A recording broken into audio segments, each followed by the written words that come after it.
you started this because of a family who had a health care scare. What happened? So, not the first time in my family. Every single day since growing up, I've always had this kind of looming fear in the back of my mind that I'm going to come home and one of my parents is going to kind of sit me down and tell me about something that happened to someone in my family. It started with my grandfather. It ended up with someone much closer to me. And at every single point in my life, I started to realize that healthcare is this kind of thing that just happens to you, right? Whether it's a heart attack that just grabs someone that you know, whether it's cancer that grabs somebody else. One of my good friends in middle school just one day was pulled out of school because of leukemia. And what I started to realize is that we're all just kind of these sitting ducks waiting for it to happen to us. And instead of just taking that as it is, one of the things that we're pretty good at doing in the world of technology is saying, we don't like how something is, let's see if we can improve it. Whether it's trying to solve climate change with Tesla or trying to solve drunk driving with Uber, I said it's kind of odd that nobody's doing this for healthcare.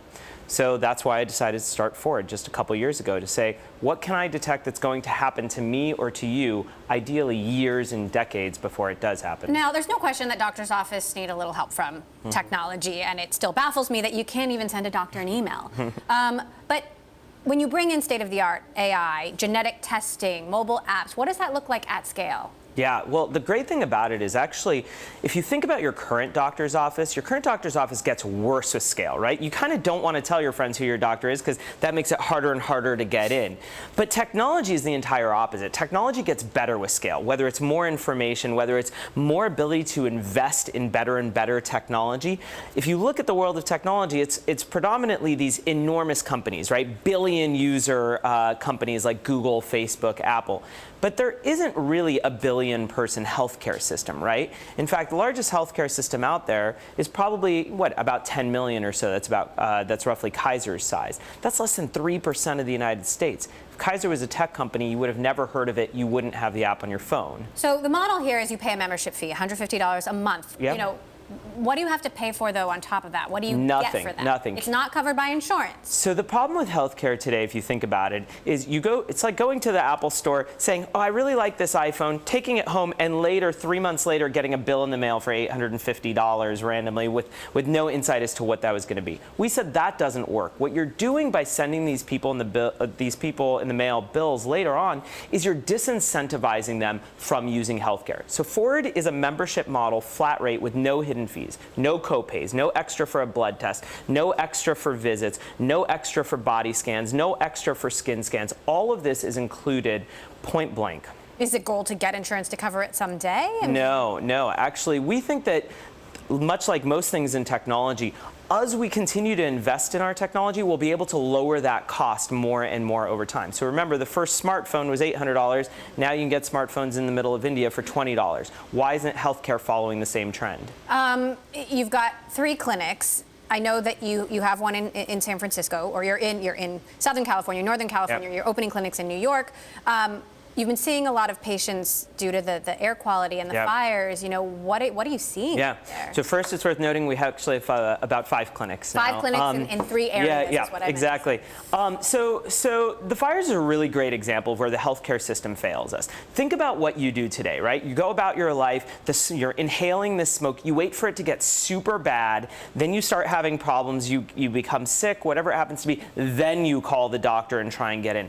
Isn't that too late? So what we did with all of our members is we proactively reached out to every single one of them and said, can we give you smoke masks with filters, or can we just give you advice? Maybe don't work out outside. Maybe try doing X, Y, or Z. Now, what does this allow us to do? This allows us to prevent things as opposed to being reactive. And that's the problem. The healthcare system today, and frankly the insurance system today, is very reactive. They don't want to spend the money. They don't want to invest in your health. So they want to wait until the thing already. Well, the counter argument is that some of this preventative healthcare tells you things, oh, you're healthy. Great.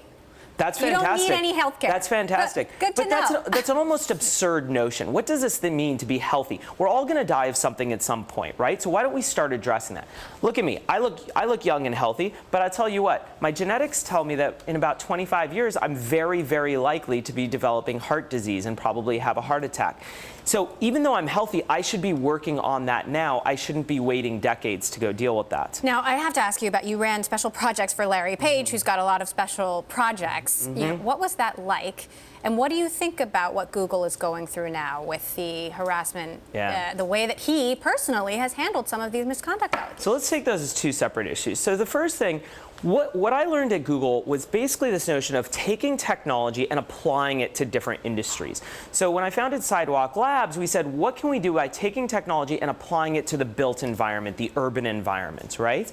And what I said with Forward is, let's take those same technologies, connectivity, things that get better with scale, data analytics, AI, the latest in mobile access. Let's take all that and let's apply that into the world of healthcare and bring it into the modern era. Now, to your second point, I mean... Right, let's not be over-focused on the future when we really also have to focus on the present. Absolutely, absolutely. I mean, both are super important, right? When I look at Google kind of culturally, to your question, I think, you know, when I was there, I worked with some super amazing people. I mean, it was just across the board really, really wonderful people. But it's very clear that that it's hard to maintain culture, and especially as you scale and you become so large. So one of the things that we've tried to do at Forward is really build that in from day one. So I'm super proud to say that our company is actually 60% female. Our company has tons of representation of underrepresented minorities.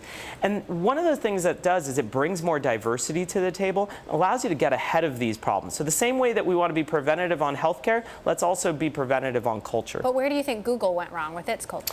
Yeah, so to be honest, I wasn't there long enough to tell you. I wish I had those answers. I'm probably not best equipped for that.